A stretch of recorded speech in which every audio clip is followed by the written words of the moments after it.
Muy buenas tardes a todos los amigos de Hoja de Ruta. Bienvenidos a una edición más de Otras Voces.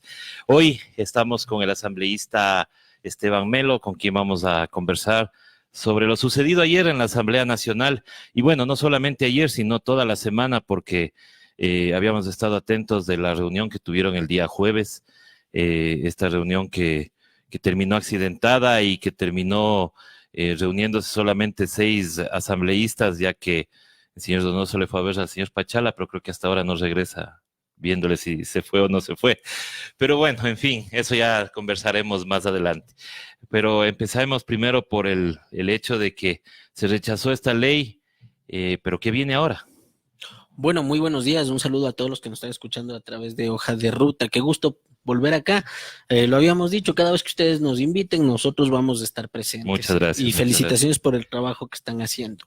Ahora, ¿qué viene? Bueno, viene que por lo pronto en la Comisión de Desarrollo Económico se está analizando la proforma presupuestaria. Y para analizar la proforma presupuestaria del 2020, lo primero que tenemos que hacer es analizar el nivel de ejecución de la de 2021, perdón, de la del año pasado, 2019. Y las noticias son alarmantes, son malísimas. La falta de trabajo, la ineptitud por parte del gobierno nacional se está viendo también en la ejecución presupuestaria. Un ejemplo clarísimo, en el ámbito de seguridad.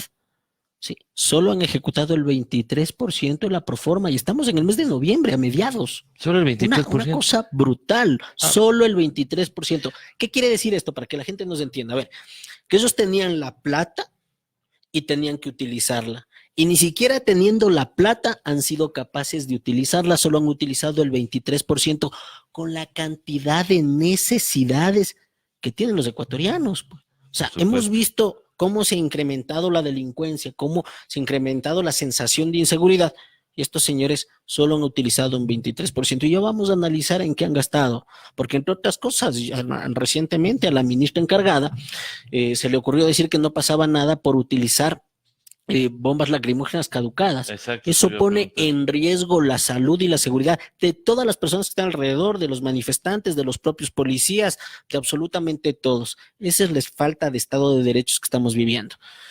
¿Qué ha pasado? Bueno, lo que pasó fue que el tratamiento de la ley fue irresponsable, fue inconstitucional, fue un atentado contra la democracia en el sentido que se violentaba la Constitución de la República. ¿Pero por qué pasó esta ley inconstitucional por el CAL?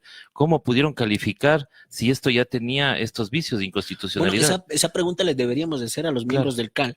Lo primero, las formas, ¿cómo se recibió? Se recibió a las 11 de la noche de un día viernes, lo cual hizo que finalmente la Asamblea Nacional pierda tiempo y pasen 5 días para poderlo enviar a la comisión. Y en la comisión conseguimos tratarla porque los comisionados hicimos un cambio del orden del día y conseguimos que se ponga en conocimiento a la propia comisión para poder nosotros empezar a tratarla.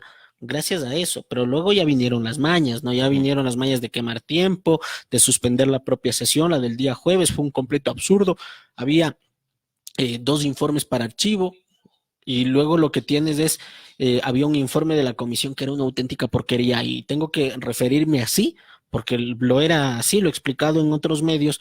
Primero tenía solo 6 páginas, segundo las 4 primeras páginas era copia y pega de artículos de la Constitución y de otras leyes, no tenía ni conclusiones ni recomendaciones, hablaba de 4 ejes y finalmente en el texto en realidad estaban solo 2. O sea, en resumen, ni copiando un trabajo en la universidad, que creo que alguna vez se pudo haber hecho en el colegio, nadie copia tan mal, ¿no? Entonces, soltaron eso. Se unificaron las 2 mociones de archivo y a la hora de votar obtuvo el voto mayoritario, pero no suficiente para que sea calificado. A continuación lo que tocaba era votar el otro informe. Nosotros, para que esto no pase por Ministerio de la Ley, esta ley tan lesiva para los ecuatorianos, bueno, pues estábamos dispuestos a votar simplemente para tratarlo en el Pleno de la Asamblea Nacional y que el Pleno de la Asamblea Nacional haga lo que hizo, que era archivarla. De forma mañosa, de repente el presidente coge, se levanta y dice que suspende la sesión y se va. Salió riéndose acompañado de la escolta legislativa.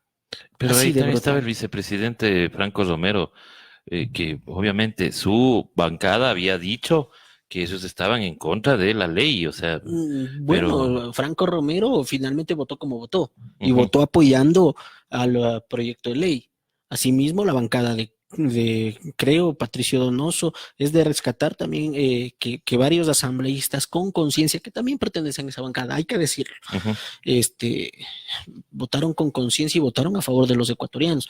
Mira, yo algo que tengo que rescatar de la sesión de ayer, primero la capacidad del diálogo que pudimos tener entre las bancadas. Por ahí, eh, por ahí personajes políticos nefastos para los ecuatorianos criticaron que ahora estemos de acuerdo la Revolución Ciudadana, los socialcristianos, Pachacuti. Lo que pasa es que el proyecto de ley era realmente malo, pues. Entonces, quien tenga tres dedos de frente y un mínimo de conciencia, votaba en contra. Entonces, en ese sentido, los legisladores, ayer la Asamblea Nacional votó con sentido nacional y con conciencia. Y producto de eso se logró frenar uno de los proyectos de ley que podía haber sido de los más lesivos, desastrosos para la economía de los ecuatorianos. El día de ayer, los asambleístas teníamos dos opciones. El uno era simplemente la oportunidad de reivindicar el papel institucional de la Asamblea y de reivindicar para qué fuimos electos, para estar al lado de los ecuatorianos, o el otro, participar de un día de infamia. Y en ese sentido, la historia y el pueblo ya ha distinguido quiénes estamos del lado de los ecuatorianos, logramos parar este proyecto de ley y quienes simplemente están de serviles del gobierno nacional ante un proyecto de ley que era totalmente desastroso. Ahora, se vio efectivamente lo que se dice, ese diálogo entre bancadas, y sí sorprende que muchos, por ejemplo, asambleístas de Creo hayan votado en contra del proyecto, una vez que, bueno, no se les entiende mucho, ¿no? Su líder decía que estaba en contra de la alza de impuestos, pero el señor Donoso decía al menos lo contrario. Eh, hay un...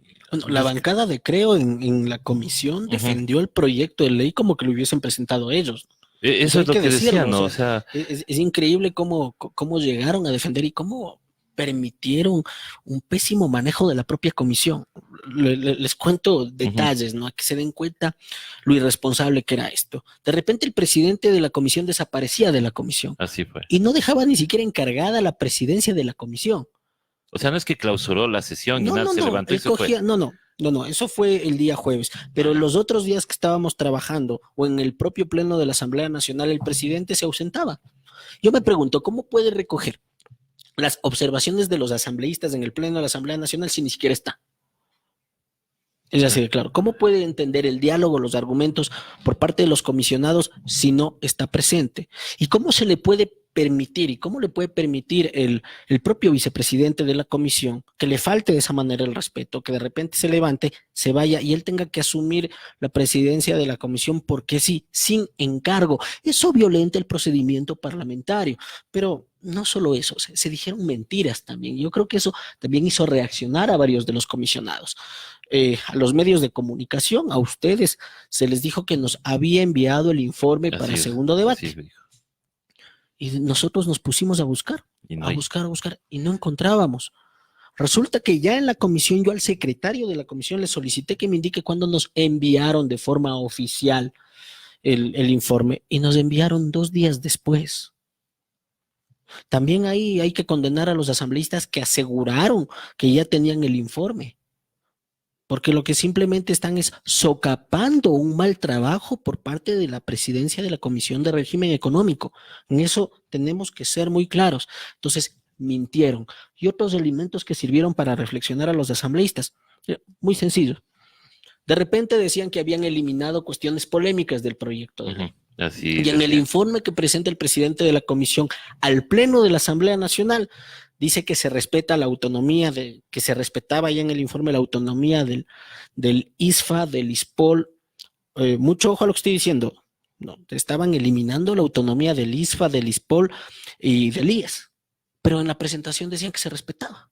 Y resulta que en el articulado estaba tal cual como estaba en el proyecto de ley. Por otro lado, también decían en el proyecto de ley, en la presentación que hizo el presidente, que se mantenía el coeficiente de depósitos de liquidez, que era una de las grandísimas Eso era todo lo que nos preocupaciones preocupaba. que teníamos en la propia comisión. Y era completamente falso. Era completamente falso. Lo que hicieron fue moverle de sitio. Ya. Le sacaron del articulado y le pusieron en una disposición transitoria en la 22ª, para quienes nos están viendo a través de redes sociales, ahí está señalado. Pero en la exposición que se hizo ante el Pleno de la Asamblea Nacional, decían que iban a mantener el coeficiente de depósitos de liquidez, y lo que hicieron mañosamente, porque discúlpenme, esto es ser mañoso, es sacarle del articulado y mandarle a otra parte del texto, cambiarle un poco las palabras para confundir más a los comisionados, a ver si no se dan cuenta, y esto pasa así de agache. Y ante esto, pues ya era una cuestión de certezas y de credibilidad.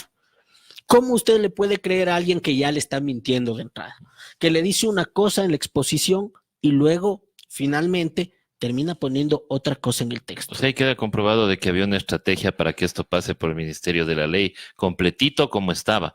Porque, o sea, se vio durante el trámite de esta ley que del proyecto de ley, perdón, que mientras estaban reunidos ustedes, por ejemplo, el señor se levantaba, se iba, suspendía la sesión y por ahí asomaba la señora Cabezas a decir que ella también estaba en desacuerdo, que no querían, que todas las bancadas se van a poner de acuerdo para tratar de que no pase la ley.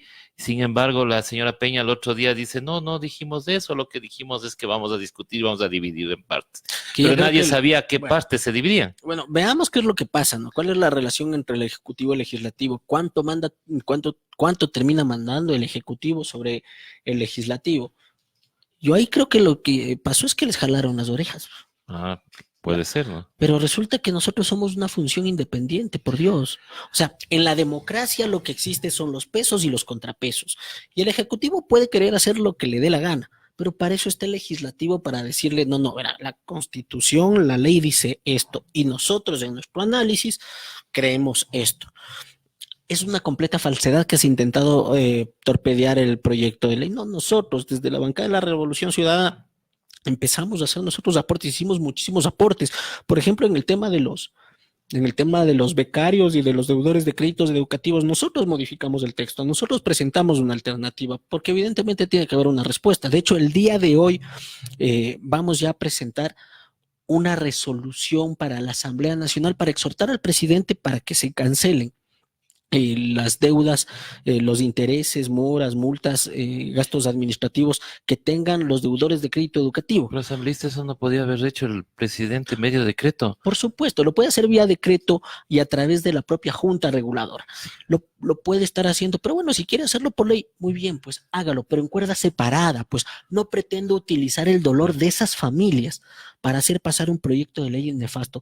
Decirles a los becarios, aquellos que no han podido devengar la beca, decirles a los deudores de crédito educativo que tienen el compromiso de la bancada de la Revolución Ciudadana. Ustedes saben que estuvimos trabajando ya en la propia comisión, que les defendimos ante los abusos que pretendían hacerles y que vamos a seguirles defendiendo, pero lo que no vamos a permitir es que utilicen su dolor, que utilicen el daño generado para intentar dañar al resto de los ecuatorianos. Eso no lo vamos a permitir. Así que la resolución de la que estoy hablando va a tener esos elementos, exhortar al presidente de la República para que a través de cuerda separada nos envíe un proyecto de ley o que él en sus competencias constitucionales y legales, vía decreto o a través de la Junta, se cancelen estos importes, porque además para la economía nacional, bueno, pues, o sea, tenemos que ver qué es lo que compensa más, si ese gran capital humano o cobrar esas deudas que finalmente, por ejemplo, en el caso de los becarios no eran tal, ¿no? El becario simplemente tenía que volver al Ecuador y devengar con trabajo, solo que no ha conseguido trabajo producto de la mala gestión económica del gobierno nacional.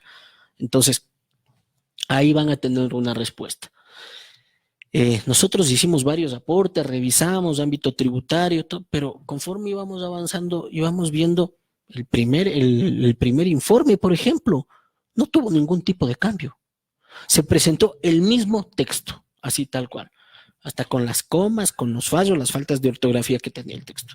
Se presentó tal cual al Pleno, entonces no hubo un tratamiento. Buscamos nosotros en el Parlamento poder deliberar. La función legislativa es el sitio donde su nombre indica, donde se parlamenta, se discute. No pasó eso, no tuvimos ese tratamiento dentro de la propia comisión. Y esto tiene que ver también con la cantidad de articulado. No voy a justificar el mal manejo que se llevó adelante en la propia comisión, pero resulta que el mayor proyecto de ley que se ha recibido en la Asamblea Nacional de carácter económico urgente en la historia tuvo 164 artículos. Este tuvo 404 artículos.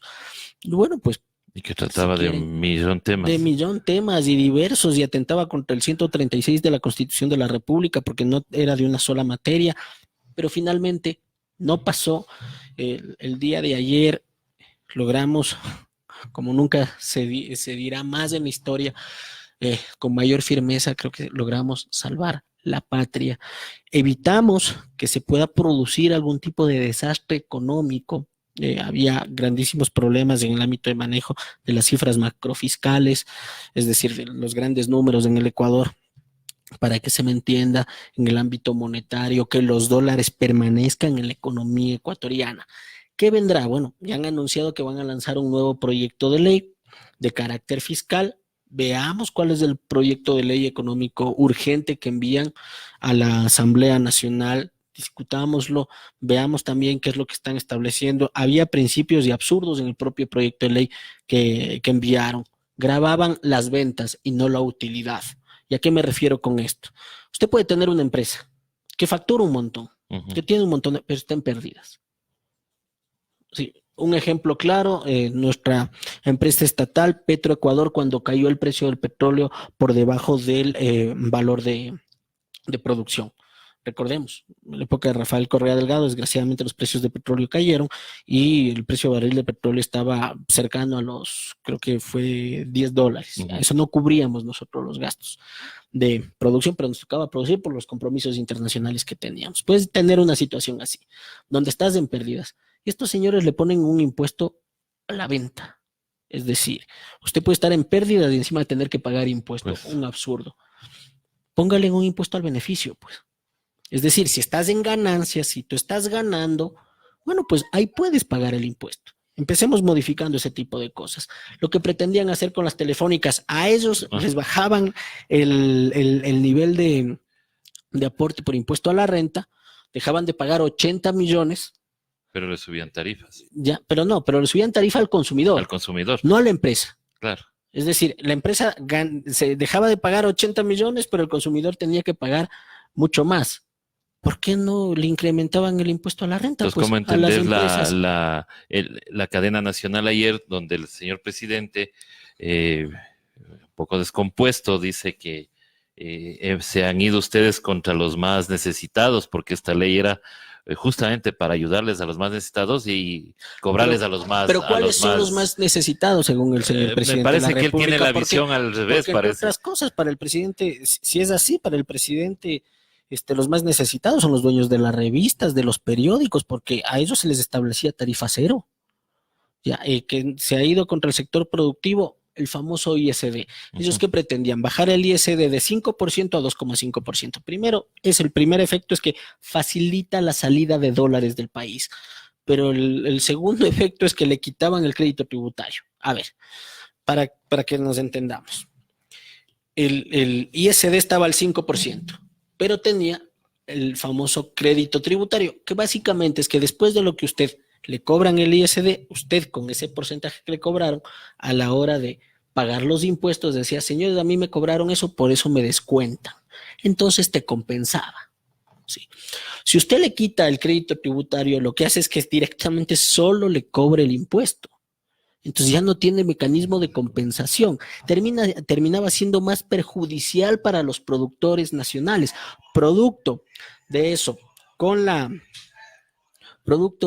las diferencias que se puede tener de visión con varios representantes de las cámaras, ellos decían, vean, no, mejor déjenos así, porque finalmente yo compenso, recupero mi platita, ya está, pero no lo otro, pues. Entonces, ¿a quiénes estaba sirviendo? Simplemente a la gente que quería sacar los dólares del país. Claro. Entonces, eso queda claro de que el mensaje que quiso dar el presidente ayer es un mensaje, como siempre, de dorarle la píldora y, pues, obviamente, de valerse de estos caramelitos que ponía en esta en este proyecto de ley que era el tema de los becarios, ¿no? Y el tema del impuesto a la renta el también. famoso caramelo envenenado, ¿no? ¿Qué es lo que tiene el proyecto de ley? Se anunciaba un conjunto de medidas de apoyo al agro, un conjunto de medidas, bueno, pues que vengan en el nuevo proyecto de ley, que vengan, pero que no pretendan, ya parece como una práctica política.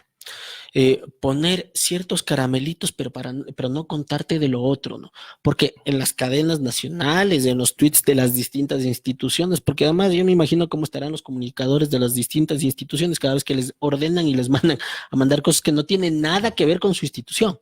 Claro. Sí, nada que ver. Tú de repente te encuentras que el MIES está hablando de renta. Y te encuentras que renta está hablando de otra cosa. Además que no dan las mismas cifras, ¿no? El ministro de Economía y Finanzas en la Asamblea Nacional, ante una pregunta que le realizamos, dijo que, por ejemplo, iban a dejar de tener contabilidad 105,000 empresas. De repente tú ves que el SRI te habla de 321,000 empresas. No se coordinan, no se ponen de acuerdo ni siquiera para dar las cifras, y eso es grave para una economía como la El Ministerio de ecuatoriana. Economía mismo nos da las cifras correctas. Exactamente, entonces, mire, y el informe que tenía este proyecto de ley, que no tenía informe, pues, o sea, porque era una sola cara, y en una sola cara solo había un párrafo técnico, y ese párrafo técnico lo que te decía era que no podían estimar las cifras. Entonces, ¿qué tipo de informe técnico de impacto económico es ese? Claro. Ninguno. Entonces, bueno, finalmente lo que terminó pasando es que se rechazó y se mandó al archivo este proyecto de ley. Esto quiere decir una cosa, que desde la bancada de la Revolución Ciudadana teníamos razón y tenemos la razón. Yo soy el asambleísta que en el primer debate, según faculta el artículo número 60 de la Ley Orgánica de la Función Legislativa, mocionó el archivo. Bien, incluso hubiese sido beneficioso para el propio gobierno, porque si hubiésemos archivado en ese momento, podían mandar inmediatamente otro proyecto de ley. Corregido y todo eso. Exactamente. Ojalá que manden algo que sea favorable para los Pero les dará ecuatorianos. los tiempos, porque estamos ya en 18 de noviembre. Si mandan mañana, por ejemplo, tendrían hasta el 19 de diciembre. Pues usted sabe cómo es diciembre acá en la capital, bueno, en el Ecuador mismo, a ¿no? ver, los asambleístas tenemos que estar dispuestos y disponibles, ¿ya? Ujú. Para responder para lo que fuimos electos. Trabajemos en la Asamblea Nacional el tiempo que sea necesario. Nosotros tenemos una actitud constructiva, positiva, responsable, y no por el gobierno nacional. Para nosotros ha sido el peor gobierno de la historia, sino por la responsabilidad que tenemos con los ecuatorianos. Ya han afectado al empleo, ya han afectado a la salud, ya han afectado a la educación, ya han afectado a la seguridad. Todo eso es lo que nos está faltando a los ecuatorianos. Bueno, pues nosotros responsablemente estamos ahí para trabajar. Pretendieron utilizar a Manaví y Esmeraldas en el proyecto de ley. Hay las dudas de los legisladores de esas provincias si votar a favor o en contra del proyecto, porque claro, decían, pero nuestra gente necesita ayuda, y por supuesto que van a tener la ayuda.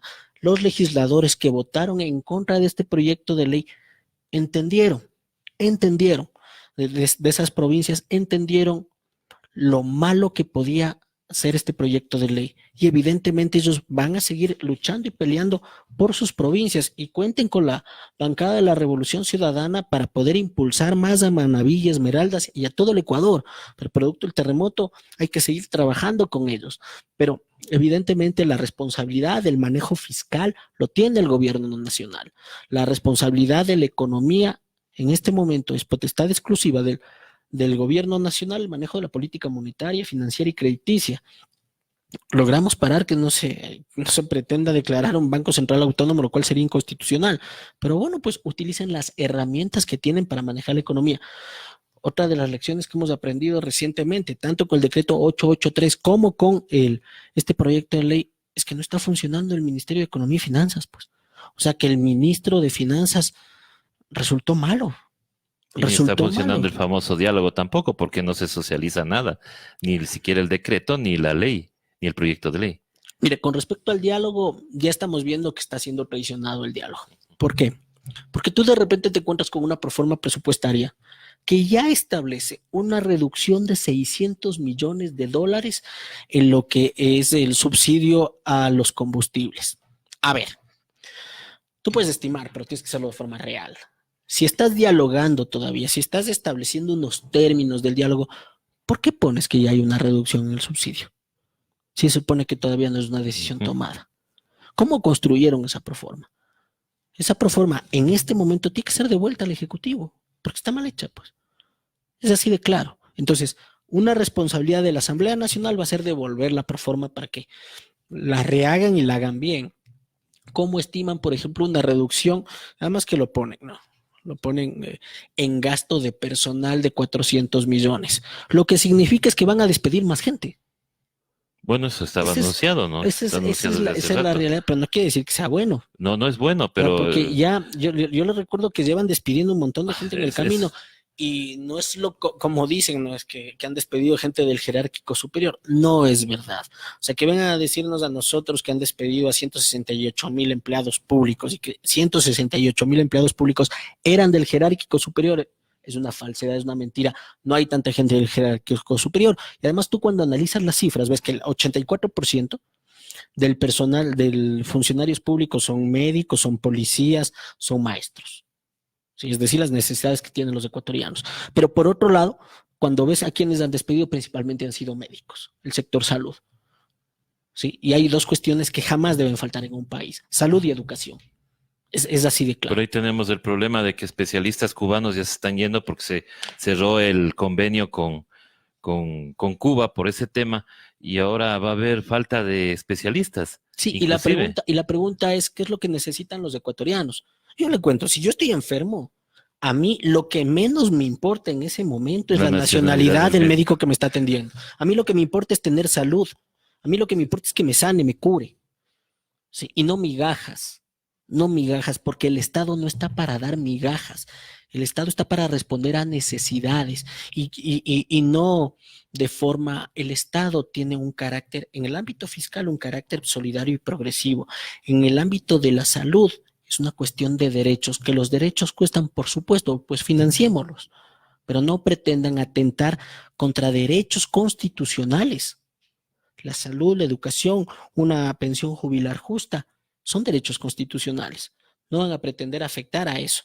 Eh, Tienes una proforma que, por ejemplo, te establece el precio del barril de petróleo a $54.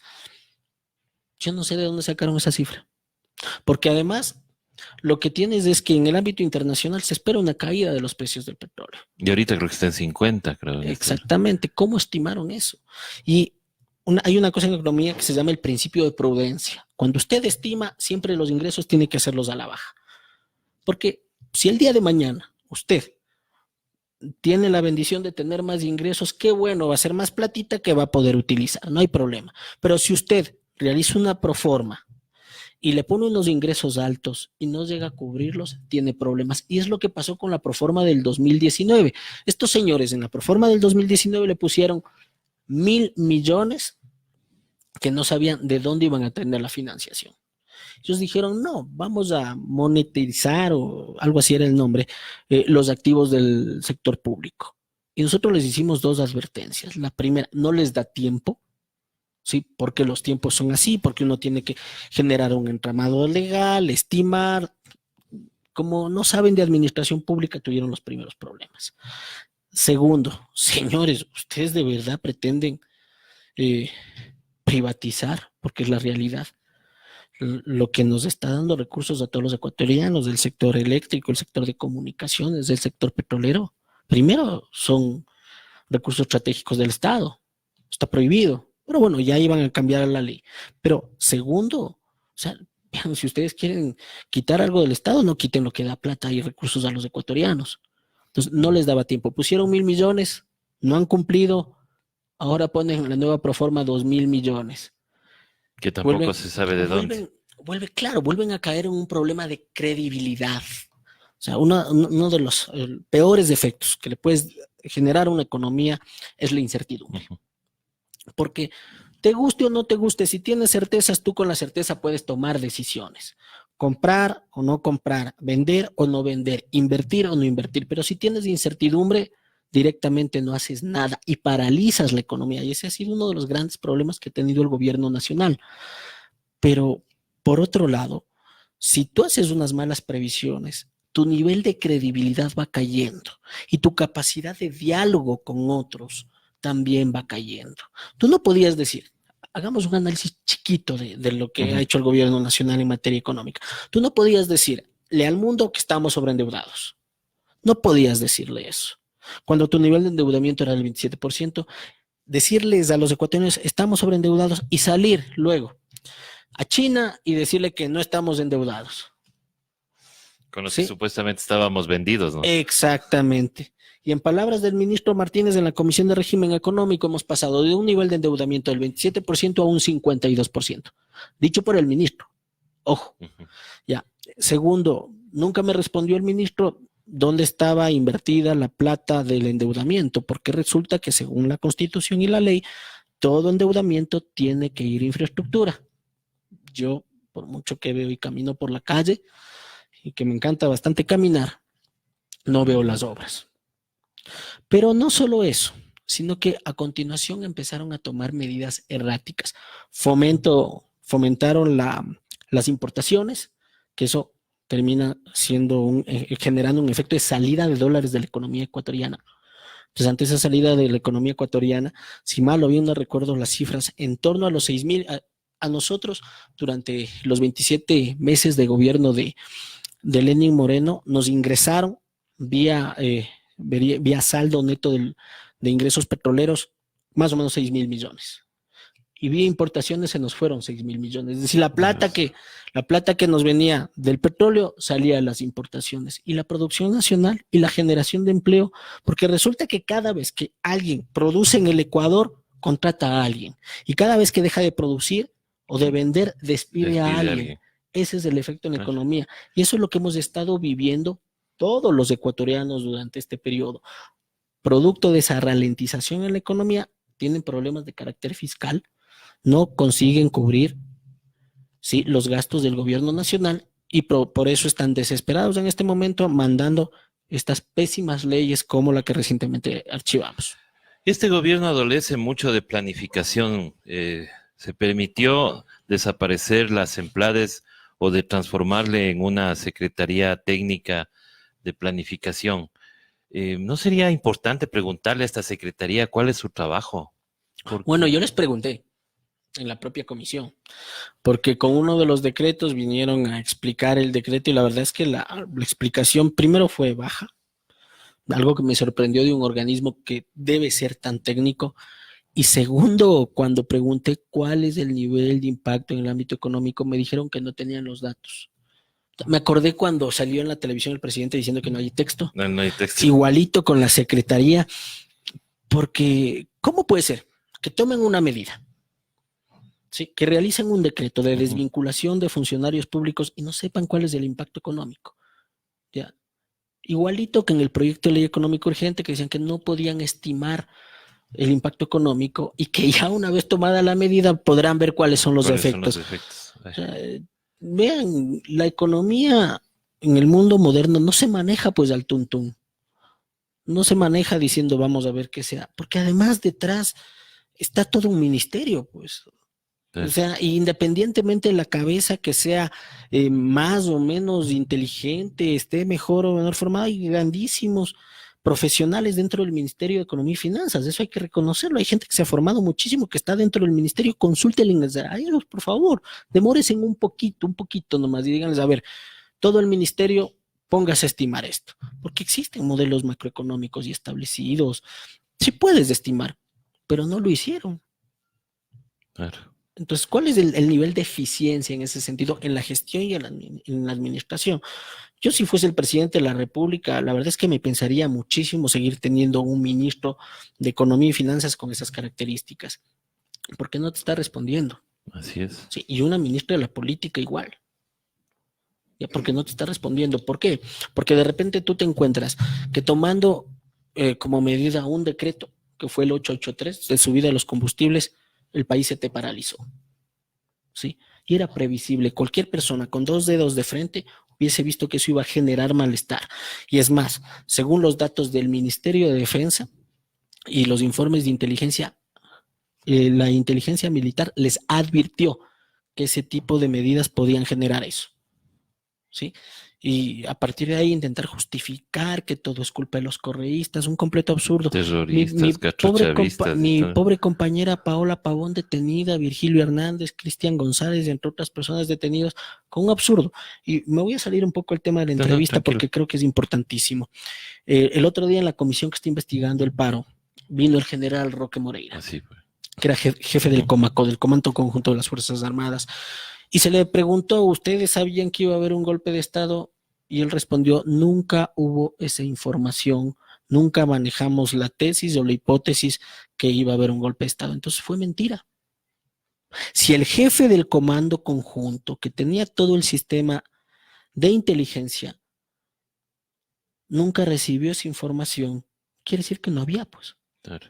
Y tampoco respondió de los grupos armados que tanto han hablado. En el caso de los grupos armados, él hizo referencia a Colombia, pero no, a ver, pero aquí estamos en el Ecuador, ¿sí? O sea, que Colombia desgraciadamente haya tenido ese problema, que Perú desgraciadamente haya tenido ese problema, qué pena.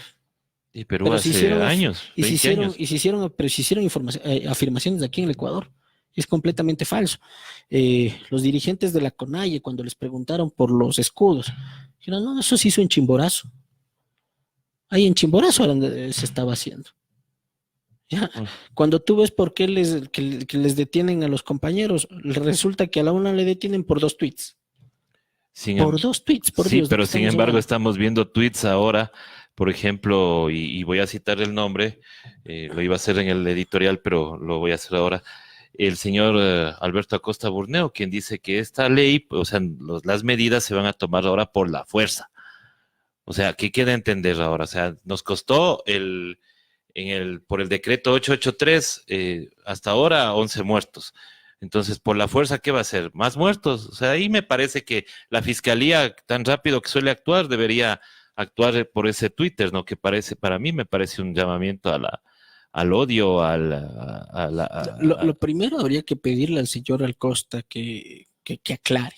Claro. Que aclare, porque sí es brutal. Lo segundo es, hay que respetarle su derecho a la libre expresión. O sea, yo recuerdo que hubo aquí un señor que pretendió ser candidato a presidente de la República, que le vota muy poca gente, dando gracias a Dios, que pretendía quemar Quito. Ah, claro. Y a nadie se le ocurrió meterle preso. Que corra sangre.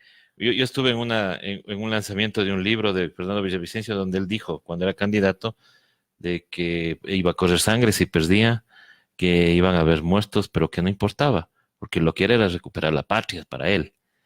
Y nadie le judicializó. Miren, con las diferencias que podamos tener los unos con los otros, compartas o no las ideas, lo primero que se tiene que hacer en una democracia es respetar la vida. Uh-huh. Respetar la vida de las personas. Y bueno, pues si a ellos no les importa, qué bueno que no ganan y qué bueno que somos nosotros quienes estamos en la Asamblea Nacional y quienes tenemos el respaldo de la gente. Hay que ser muy determinados y muy determinantes en las acciones. Muy determinados, me refiero a que no van a parar la lucha por la gente. Y muy determinantes en que van a tener claridad con nosotros. Si algo sabe el pueblo ecuatoriano en el caso de la Revolución Ciudadana, es que no tienen dudas de cómo vamos a actuar, porque hemos sido transparentes. En el otro caso sí tienes dudas, pues. O sea, con el presidente de la República no sabes si lo que te está diciendo se va a mantener o no, porque yo me acuerdo que al inicio de su gestión, cuando empezamos a separarnos y tal, él dijo que jamás tocaría el precio de los combustibles. Yo quiero recordarle a la gente lo que ha pasado. Subió el extra. Ojo, ¿sí? Subió el súper y ahora pretendía subir nuevamente el extra y el diésel. Que nunca habría privatizaciones, señores, que se concesione una empresa pública 50 años es una privatización encubierta. Esa es una realidad. Entonces, ¿qué es lo que te digo? Yo todavía recuerdo cuando salió con el acuerdo de Rafael Correa Delgado diciendo que te vaya bien.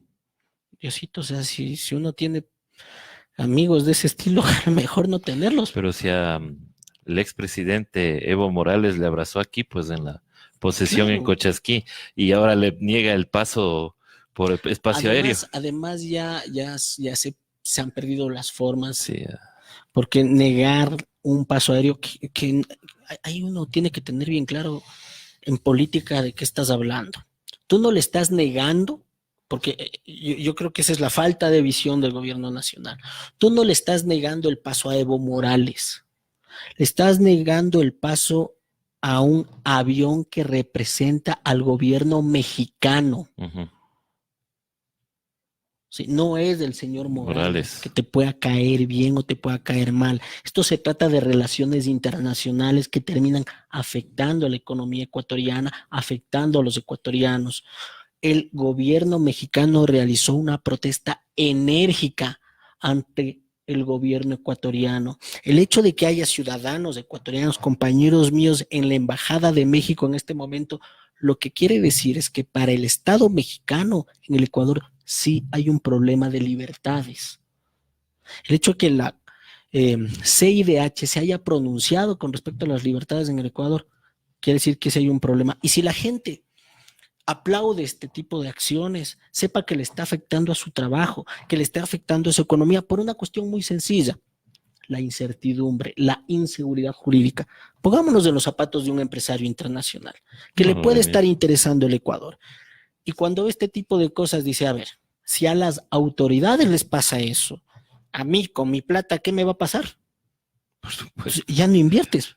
Y producto de eso tenemos una caída en la inversión del 20% con respecto al año pasado, ubicando la inversión en este momento en la peor durante los últimos 20 años. Es decir, la famosa ley de reactivación económica que no reactivó absolutamente nada, la ley de fomento productivo que no ha fomentado nada, que prometían que iban a traer inversión aquí al Ecuador, nada que ver. Nada que ver. Y la inversión tiene los siguientes elementos para crecer. Uno, porque le demandan. Es decir, a ver, señores, si yo tengo mi maquinita, que eso es capacidad instalada en una producción, y mi maquinita que me produce 100 velas, y tengo 100 personas que me van a comprar las velas porque tienen trabajo. Y resulta que a esos señores les despiden, y esa es la bajada en gasto de personal del gobierno nacional. Los 100 personas ya no pueden comprar, 50 me podrán comprar porque tienen el trabajo. Yo que tengo para producir 100 velas, iba a comprar la máquina para producir 200, ya no compro, pues.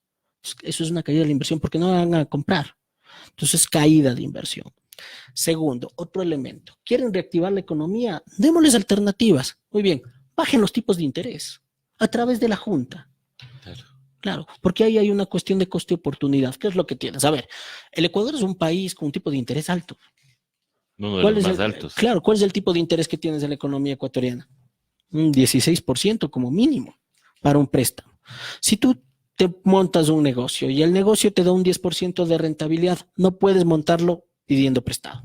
No puedes, porque vas a salir cada mes 6% en contra. Pero si tú tienes un negocio al cual ves que puede producir un 10% de renta y de rentabilidad, y el crédito que te dan en el banco es del 3%, ¿sí? Tienes una diferencia de 7% de beneficio que te va a servir. Entonces, ¿quieren fomentar el emprendimiento? Bajemos el tipo de interés, ¿sí? Porque de esa manera se inyecta recursos al sector empresarial.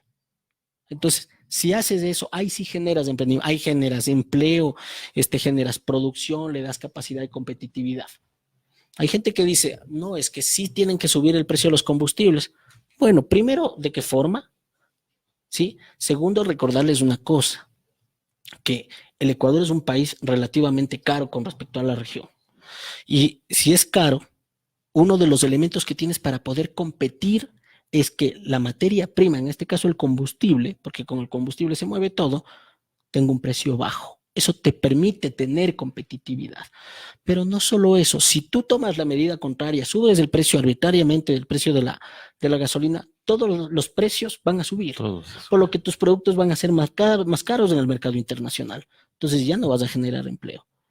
Eso es lo que estamos viendo que pretenden hacer en la Proforma y qué es lo que va a pasar con la economía ecuatoriana. O sea, alternativas hay, y para ir finalizando, simplemente decir, ¿no será que el presidente presente un nuevo proyecto de ley, pero con cosas más duras? Porque la desesperación que se le ve al gobierno nacional es que hay una presión del Fondo Monetario Internacional como para que se cumplan ciertos estándares para poder desembolsar la platita.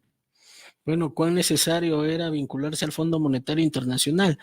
Eh, toda la gente que estudia economía sabe perfectamente que nunca el Fondo Monetario Internacional ha conseguido ayudar al desarrollo de un país. El Fondo Monetario Internacional, el Banco Mundial salieron de producto del nuevo orden mundial tras la Segunda Guerra Mundial. Un primer momento, especialmente el Banco Mundial, consiguieron tener ciertos éxitos con la aplicación del Plan Marshall en Europa, en otros sitios, pero nunca en el resto de los países. No hay ni un solo país. Miremos Argentina, lo que ha pasado, veamos lo que pasó en las economías del sudeste asiático, veamos lo que ha pasado en En distintas Grecia. partes del mundo. Lo de Grecia fue un auténtico desastre.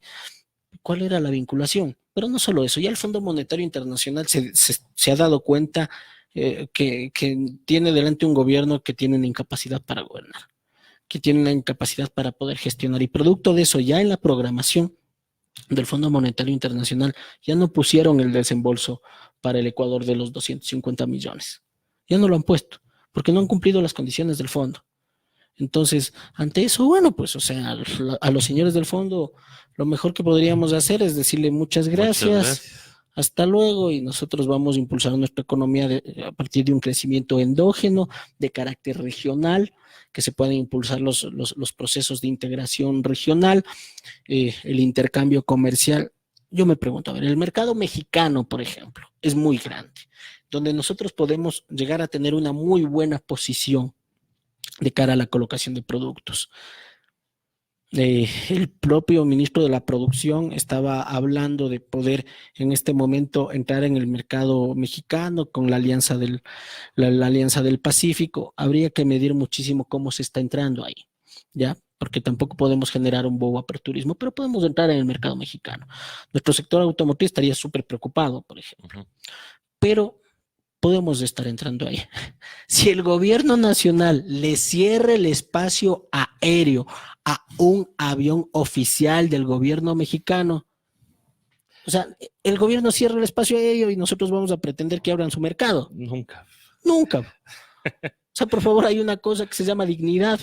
Así es. Y en las relaciones internacionales es así, pues. Y en diplomacia hemos sacado cero realmente en este año, ¿no? Claro, pues mire, a ustedes, señores, les puede caer mal el señor Maduro, ¿sí?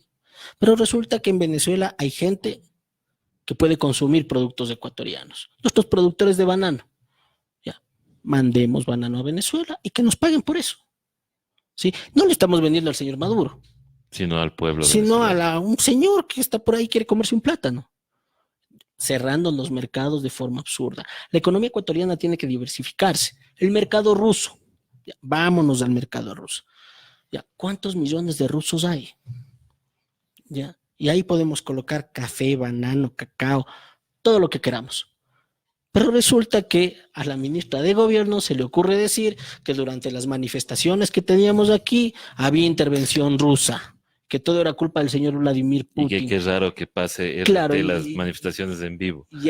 exactamente, ¿no? Qué raro, oiga, eso se llama democracia, pues eso es simple cobertura informativa. Entonces, claro, entonces a continuación va a ir nuestro ministro de Relaciones Exteriores a pretender que podamos colocar producto en el mercado ruso, que les hemos vendido el país a los chinos. Imagínense, Dijeron, imagínense ese era el a los constructo que había. chinos. Si la cifra, me disculpan quienes están transmitiendo, lo mismo me pueden engañar. Creo que hay 6.000 millones de chinos, o 1.600, no recuerdo, pero hay un montón de chinos en el mundo.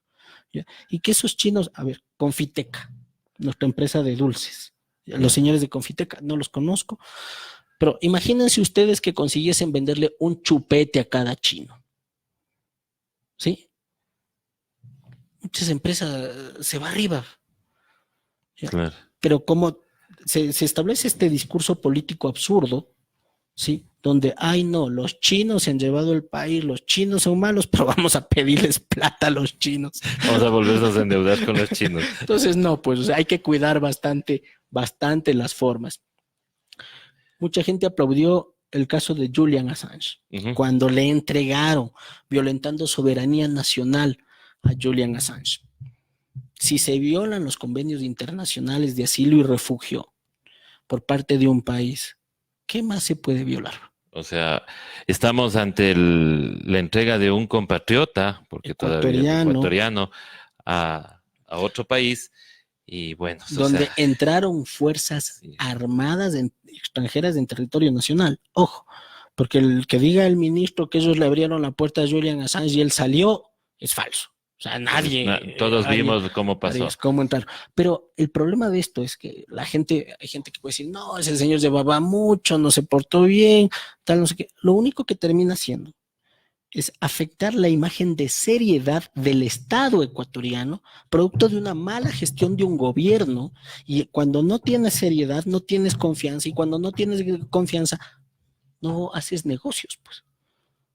O sea, ¿quién va a confiar en un país así? Pues? Exactamente, cada uno que piense, a ver, ¿ustedes, señores, harían negocios con alguien que no es confiable? No, pues porque puede que pierdas tu platita, entonces no vas a ir a hacer eso. Si a sus ciudadanos les entrega a otro país, peor a mí que vengo a invertir. Claro, pues, claro. O sea, te vas a irte espantado. Qué terrible, estamos viviendo realmente los tiempos. Uno piensa que no íbamos a llegar a esto otra vez. No, pero yo quiero darle un mensaje a la ciudadanía, si me permites, especialmente después de lo de ayer. Ayer la Asamblea Nacional demostró que tiene una gran cantidad de asambleístas con conciencia. Y en ese sentido quiero felicitar a todos los asambleístas que votaron en contra del proyecto de ley económico urgente. Yo sí creo que en este momento en el Ecuador tenemos esperanza, que la hemos recuperado y que vamos a seguir trabajando para ir recuperando la patria, así tal cual, en democracia, con libertad, que pese a los momentos oscuros que hemos vivido, todo poco a poco se va a ir solucionando y vamos a poder llegar a tener nuevamente grandes niveles de estabilidad y de confianza, que es lo que quieren los ecuatorianos. Los ecuatorianos no quieren más peleas, más broncas de la clase política. Lo que quieren es que esa clase política vaya solucionando los problemas que se han ido generando y vamos con todo el optimismo, con toda la fuerza, con toda la voluntad, con todo el ñeque a salir adelante. Muchísimas gracias y con eso nos quedamos, estimado asambleísta. Queremos agradecerle nuevamente por haber estado aquí en Hoja de Ruta. Como siempre, ¿no? Las puertas están abiertas y agradeciéndole por esta gestión que tuvieron ustedes como asambleístas y adelante nada más, ¿no? Y yo sí quiero dejar una cosa en claro. Usted hablaba del torpedearle a la ley. Nosotros como medios alternativos sí le torpedeamos a la ley, pero con analistas económicos, con gente de la academia, con gente que conoce del tema, para que justamente la gente tenga argumentos para debatir. Esa nomás fue nuestra torpedeada, por si acaso. Muchísimas gracias a todos ustedes y estaremos más tarde ya con más entrevistas aquí en Hoja de Ruta Radio. Muchísimas gracias. Muchas gracias.